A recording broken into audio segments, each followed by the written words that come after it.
Isang mapagpalang gabi po sa inyo lahat mga kapatid at mga kababayan po natin dyan, maging dyan po sa abroad. Ang video pong ito ay patungkol po sa kay Epifanio na kung saan talagang nakakaawa na po ang taong si Epifanio. Parang gusto na talaga niyang, parang hindi niya na makaya ang pinagdaraan niya ng problema sa buhay, yung stress, yung malayo po sa kanyang pamilya, maging sa kanyang mga anak. At kahit yung sinasabi niyang sumusuporta sa kanya, siya nga mismo ang nagsabi, parang wala nang kwenta ang buhay niya. Simula nung pinagmumuro niya itong pamamahala po ng Iglesia ni Cristo. Parang ang bilis talaga ng palo sa kanya ng Diyos. Hindi naman natin sinasabi na laban tayo kay Epifanio. Sa totoo lang, naaawa ko sa taong ito kasi siguro naggawa lang naman yun ng taong ito dahil po siguro sa kailangan niya talaga ng pera, o di kaya ay talagang baka nga may panggigipit din sa side niya, o di kaya hindi natin talaga alam kung anong nangyayari. Pero ngayon mga mahal na kababayan, kung makikita nyo po itong si Epifanio, talagang maaawa po kayo sa kanya. O maaawa po kayo. Mga kapatid, sa Iglesia ni Cristo, bagaman grabe ang pagmura, grabe ang pag-alipusta nitong taong ito sa ating pamamahala, pero yung awa po natin sa kapwa po natin bilang mga Filipino, kasi kababayan din po natin, hindi po maalis. Panoorin nyo mga mahal na kababayan kung ano na ang sitwasyon nitong si Epifanio Labrador. Panoorin po ninyo. Huwag na lang tanggalin for security. God bless you. Wala na. Wala nang halaga sa akin ng buhay ko, mga tol, mga kapatid. Kasi, di ba? Wala naman nagpapalag Diba? Doon, mag-message lang kayo. Mag-message lang kayo sa akin. Kung gusto niyo makita mukha ko, pasahan niyo lang ako ng kailangan ko. Ibibigay ko na agad yung gusto ninyo. Yung mukha ko. Yan. Nasaan na yung Okay mga kababayan, nakita nyo siguro, yan talaga si Epifanio, no? Bagaman nakamaskara pa po siya, nakamask pa siya, pero talagang halatang halata po na talaga sa mukha po ng taong ito, stress na po. Nakakaawa po talaga ang kalagayan ngayon ni Epifanio. Hindi po natin alam kung yun po ba ay palo po sa kanya ng Diyos. Hindi po natin alam kasi di ba nung mga nagdaang mga linggo, buwan, grabe kung magmura itong si Epifanio. Halos lahat ng Iglesia ni Cristo kinalaban niya, minumura niya ang pamamahala ng Iglesia ni Cristo, sinasabihan pa niya ng mongoloid at kung ano-anong masasamang mga bintang ang ibinabato sa Iglesia ni Cristo. Ngayon po, nakita nyo naman, talagang parang masisiraan po ito ng bait kung hindi po ito maagapan. Kawawa naman po, kasi may pamilya po ito may pamilya, may mga anak. Siguro bunga ng pangungulila po sa kanyang asawa, sa kanyang mga anak, sa kanyang pamilya. Ikaw ba naman ang magtago ka doon sa kagubatan, tapos ang naririnig mo lang tanging mga huni ng ibon, tapos yung naririnig mo lang yung mga kuliglig, di po ba? Talagang nakakasira po yun ng kalooban. Kaya siguro ang nangyari dito kay Epifanio, baka sa sobrang mental stress, emotionally tortured na siya, tortured na. Kahit na sabihin nating magkunwari siyang matatag siya, matibay siya, matapang siya, Pero nakikita po natin, tingnan nyo, nakikita po natin, di ba? Nakikita po natin kung magsalita na po ang kababayan po nating Epifanio, talagang nakakaawa na po. Nakakaawa na po talaga.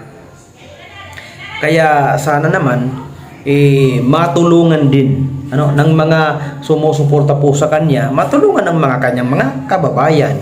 Kung napapanood ito ng kanyang pamilya o ng kanyang mga kamag-anak, tulungan nyo po. Kasi mahirap po kasi ang malayo sa pamilya, sa mga anak, na para bagang, di ba mismo ang sabi niya, wala nang kwenta ang buhay niya.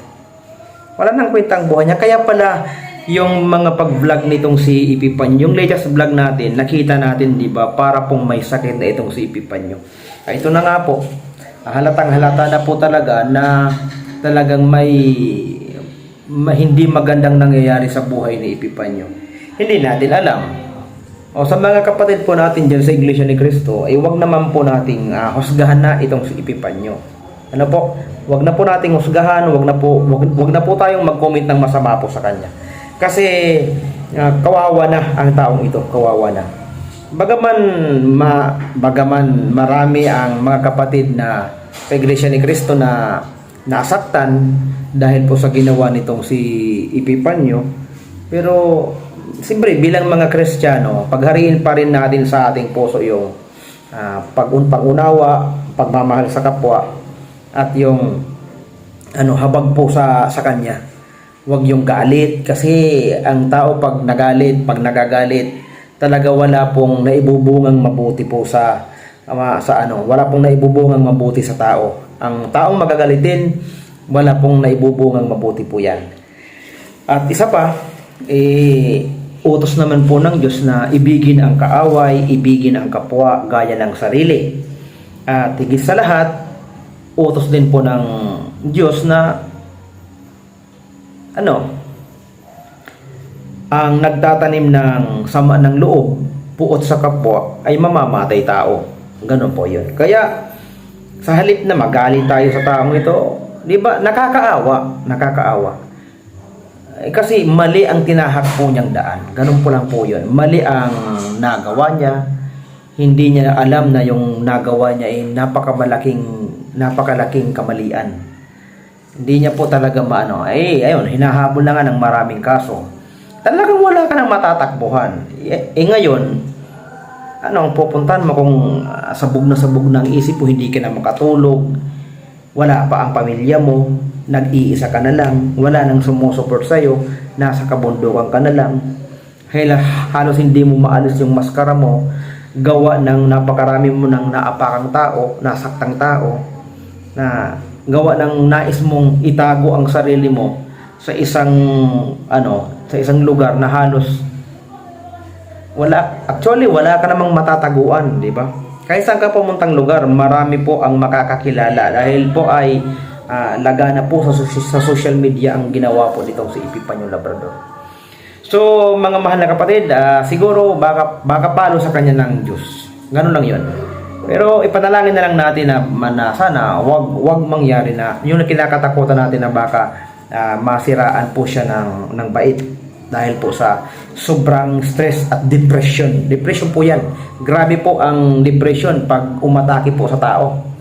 Kaya sana wag namang mangyari kasi may mga anak din siguro yan, may asawa, may pamilya. So shoutout po sa lahat ng kapatid at sa lahat po ng mga kababayan po natin dyan. Shoutout po sa inyo. Ito na po, gaya po ng natin, ayan, si Epifanio Labrador ay talagang may karamdaman. So, mga mahal na kababayan, siguro hanggang dyan na lang muna tayo. Maraming salamat po sa patuloy na pag-subscribe po sa channel po natin. Maraming salamat po sa patuloy na pagtangkilik sa mga video po na ina-upload po natin. Sa mga nakapanood po nito na hindi ko pa po kasama sa aking mumunting channel ay wag mo na pong kababayan, wag mo nang ipagkait yung simpleng pagpindot po ng subscribe button at bell button para naman susunod po na pag-upload po natin kasama pa rin po kita sa mga issue at mga latest updates po na katulad po nito. So maraming salamat po sa pagtangkilik po sa aking Mumunting Channel. God bless po sa ating lahat. At shoutout din sa iyo, Epipanyo Labrador. Sana manalangin ka at sana patawarin ka ng Diyos sa nagawa mo. Ano po? Kasi sa amin ng mga Iglesia ni Cristo, wala na po yun. Bunga lang yun ng pagiging tao mo at pagiging mahina mo. Yung mga nagawa mo. Pero syempre, may batas na umiiral na yun ang papanagutan mo. Sana malampasan mo yung pagsubok na dumating sa buhay mo. Shout out sa lahat po ng kababayan natin dyan sa ating sa ibang bansa na nagtatrabaho ng mga OFW. Saludo po ako sa inyo. Maraming salamat po at God bless po sa ating lahat. Mga mahal na kaibigan, kung totoo ang video ito patungkol po kay Epipanyo Labrador, ay sana nakawaan dyan ng Diyos. Pero kung hindi naman, ay wala tayong magagawa. Maganda lang po yun. So, shoutout po sa inyo at maraming salamat po sa panonood. God bless.